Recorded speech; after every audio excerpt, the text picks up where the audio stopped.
Why doesn't your reactive dog get better? If you're a dog owner that has been tirelessly frustrated and working on your dog's reactivity without seeing any progress, make sure that you guys listen and watch this entire video, because I have 3 tips that are gonna change your life forever. I'm gonna give you everything you need to know about what dog owners do to make their dogs more reactive. I have helped thousands of dog owners, even when others said it was impossible, on their dog reactivity, and I'm gonna give you those 3 tips right now. Each of these will be absolutely crucial, so make sure that if you're still struggling with your dog and you're trying to figure out your reactivity, you have to watch all of these clips and all of these steps in order to actually put it together to be successful. The very first problem typically, guys, is you, the dog owner. I know that doesn't sound great and you probably don't want to hear it, but you probably are the problem and solution to your dog's reactivity, which maybe you already know. This means that it's your relationship. Are you doing things that maybe make your dog more reactive or made your dog reactive in the first place? Very likely. Let me explain. When you're out with your dog, think about it. Are you a good leader? Are you somebody that's guiding your dog? Are you somebody who's leading your dog? Is your dog looking at you for direction? Or are you looking down at your dog and you're trying to figure out who's driving, or your dog is trying to figure that out anyway? Your dog will need you to guide them through these very scary situations in life. And when they look up at you for advice and leadership and guidance, what are you doing? Are you looking down? Are you tilted down? Is your whole shoulders, is all of your energy looking at the dog? Are you talking complete gibberish to your dog to confuse him and make him more nervous in a scary situation? Dogs typically understand singular words that you've taught them, that you've spent time working on things, sit, down, stay, heel, etc. Now, if you go out with your dog and you're having a full-blown conversation with your dog, how confusing is this going to make your relationship? Think about the Charlie Brown teacher. Wah, wah, wah, wah, wah. The more things that you throw at your dog when you're training, the more that they will tune out, especially if they don't know it. Here's a great example right here. I've tried taking him out. I'd put him on a cable. And I'd sit out there and I'd say, it's okay. And I'd pet him, nobody's gonna hurt us. And I tried that and, I got nowhere with him. In theory, it sounds like a good idea if he spoke perfect English, right? You would say, hey, we're okay. Oh, we're okay.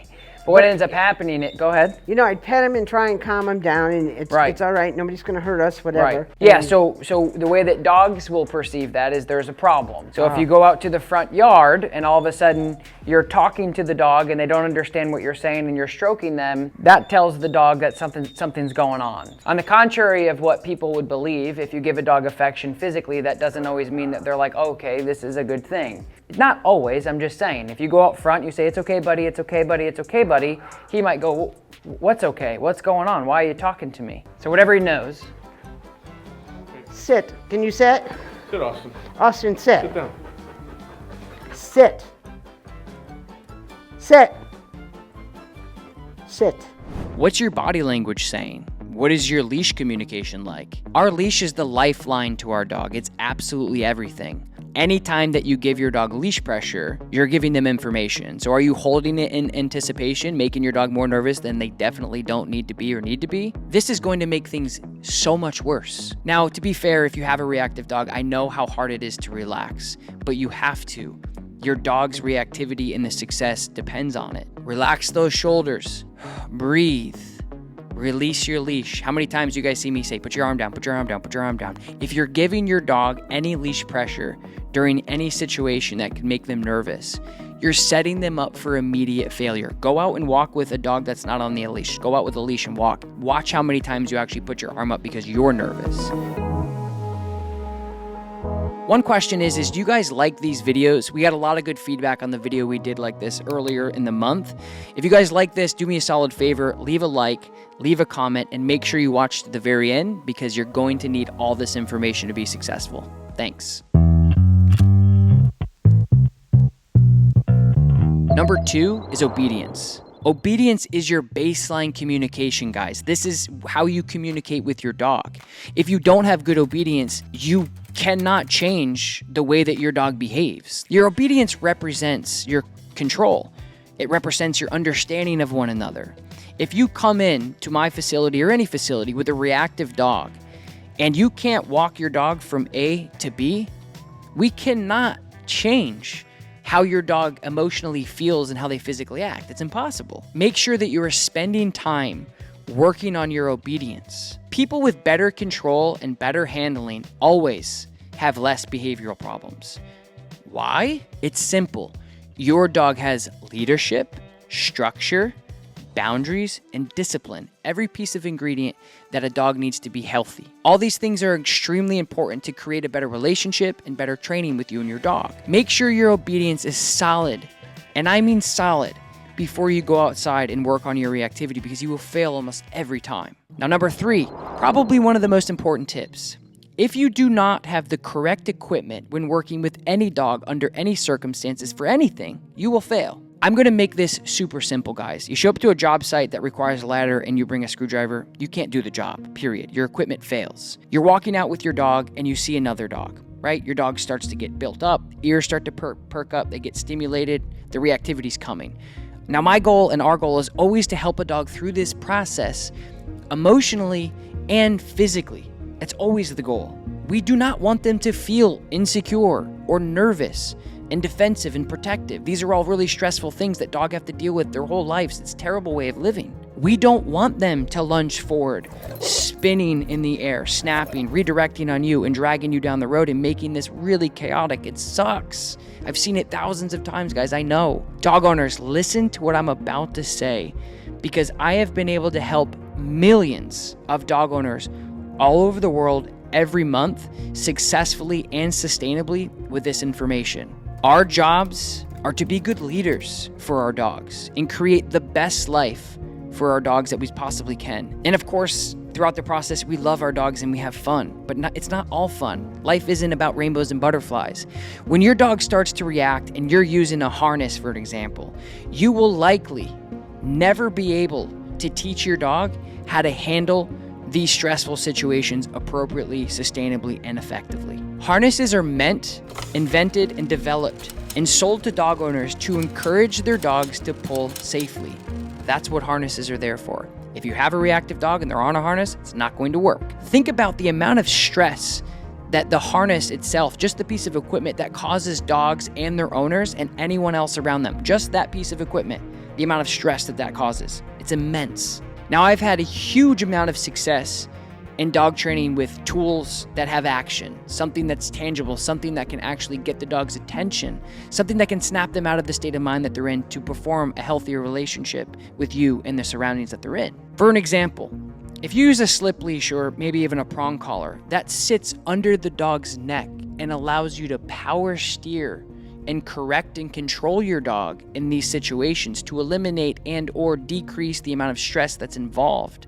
Now, these are intense moments, and your job is to sustainably overcome these moments and help your dog through them. The more control you have, the better you're going to be. Making sure that you guys at home have something actually in your toolbox that can correct your dogs for the behavior that is absolutely out of control is necessary for your dog to understand fundamentally that the behavior that they're doing is wrong.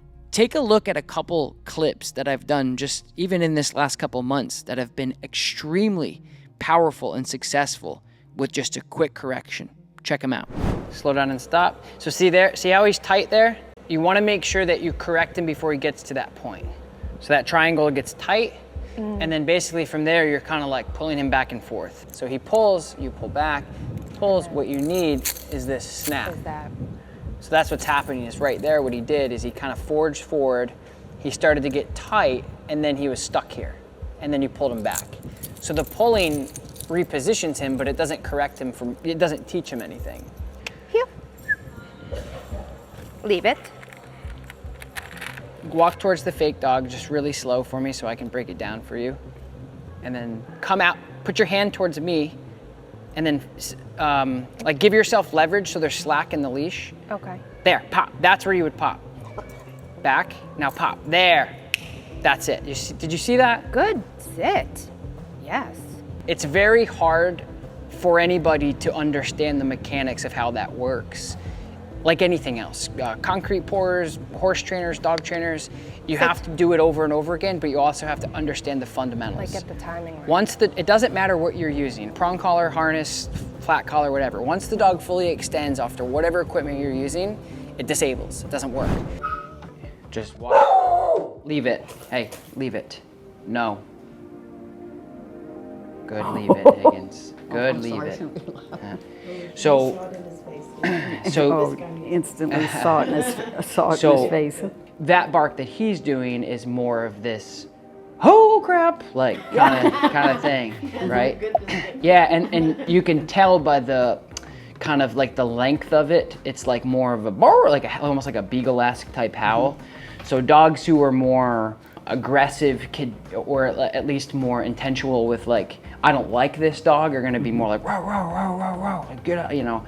That's very like, oh crap, what do I do? It's very like sound offish.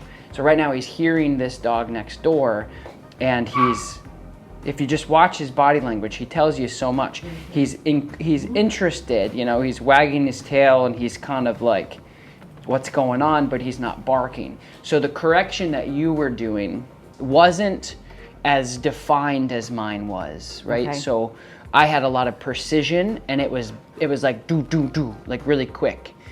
And then you saw him go, Oh, yeah. right? Yeah. So it wasn't harder than what you were doing, it was faster. My job is to make my clients' lives happier and healthier with their dog, period. That's always my goal every day when I wake up. Now, I have used almost every single dog training tool and every single dog training method to try to find the best thing for my clients and my dogs over the years. By definition, and to the sensible humans out there watching this video, this will make sense to 99.9% of you, so make sure you pay attention, okay? Rewarding your dog encourages behavior. This is what we like. Correcting a dog discourages behavior, things we do not like.